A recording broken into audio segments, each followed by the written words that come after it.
Video games and movies have had a bit of a strange relationship over the years. More often than not, video games based on any type of movie seem to be below average. In most cases, well below average. But there are a few examples of games that are so exceptional that they are actually better than the movies that they are based on. And that's what I'm going to talk about today. Today I compiled a short list of video games that are actually better than the movies that they are based on. Ballistic X vs. Sever is an action thriller that was released in 2002, starring Antonio Banderas and Lucy Liu, and is considered one of the worst films ever made. Its dry script, cliche-filled plot, and senseless, overblown action scenes make this movie an hour-and-a-half snooze fest. The film regularly makes all-time worst lists, and is one of the driest action films to date.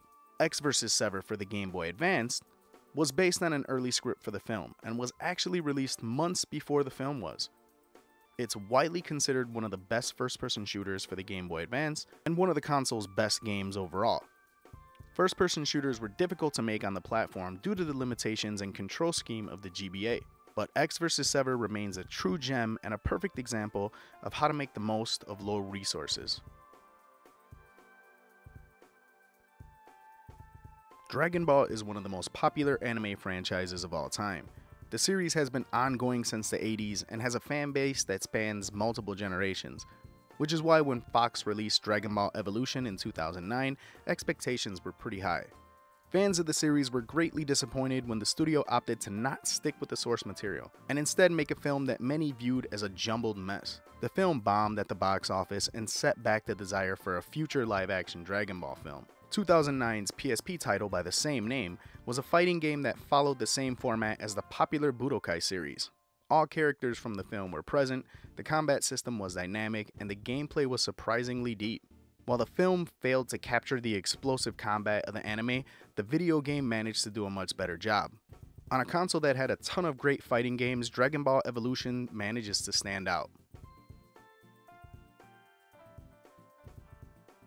The Saw franchise is an ongoing series of films following the legacy of a serial killer by the name of Jigsaw, and his unique and sadistic methods of torture on his victims. Unfortunately, as the series went on, the films became less and less original, and by 2009, the sixth installment and arguably the worst entry in the franchise was released. Critics dubbed the film a drag and a total deviation from what the series was striving to be. Also released in 2009, Saw the video game was a unique blend of survival horror and puzzle solving. The plot of the game takes place in between the first two films, which is considered by many to be the best era of the series. It was fun, complex, and creepy, had solid gameplay mechanics, and some absolutely gruesome death animations. In other words, it encompassed everything that made the franchise great. The game's multiple endings made it have solid replay value despite having somewhat repetitive gameplay. For horror enthusiasts, it remains a cult classic.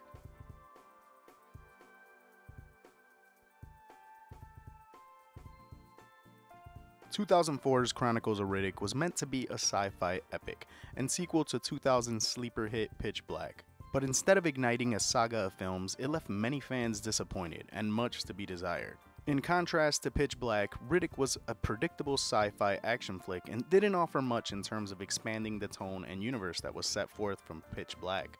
While the film failed to capture audiences, the 2004 release of Chronicles of Riddick Escape from Butcher Bay was a massive success and is recognized by most as one of the best games on the original Xbox console.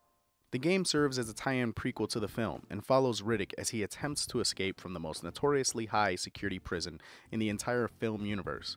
The gameplay is a hybrid of action, first-person shooter, and stealth elements. The game even immerses some unique hand-to-hand segments. Graphically, it was one of the best-looking titles on the Xbox console, and it's just overall a great game. 007 Goldeneye is by no means a bad film. As a matter of fact, it's as good of a James Bond entry as any other in the franchise.